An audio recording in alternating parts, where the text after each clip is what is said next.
Notre priorité, c'est de pleurer nos militants qui sont décédés et de procéder à leur enterrement.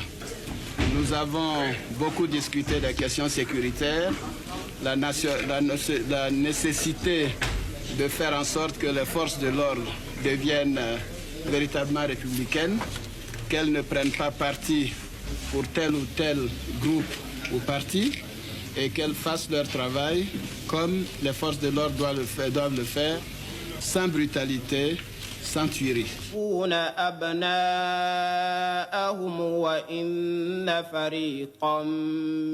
Mais pour protester contre la persécution de ses militants et récuser la victoire de Laurent Gbagbo au présidentiel, le parti d'Alassane Ouattara avait boycotté les élections législatives organisées dans la foulée, si bien qu'elles n'avaient pu avoir lieu dans ce nord qui semblait se détacher sans retour du reste de la Côte d'Ivoire.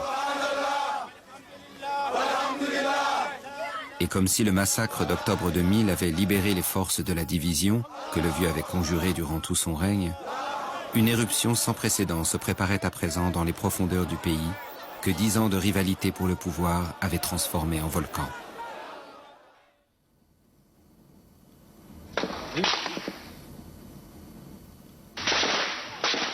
Rendue inéluctable par tous ces rendez-vous manqués avec la démocratie, la guerre civile éclatait soudain dans la nuit du 19 septembre 2002, sous l'apparence d'une rébellion dont les motivations et les instigateurs restaient pour l'heure incertains.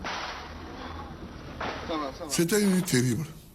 J'étais en Italie, on me réveille à 4 h du matin pour dire que le pays est attaqué. Ma première idée, c'est d'être au milieu des miens. Je ne peux pas rester à l'extérieur pendant que le peuple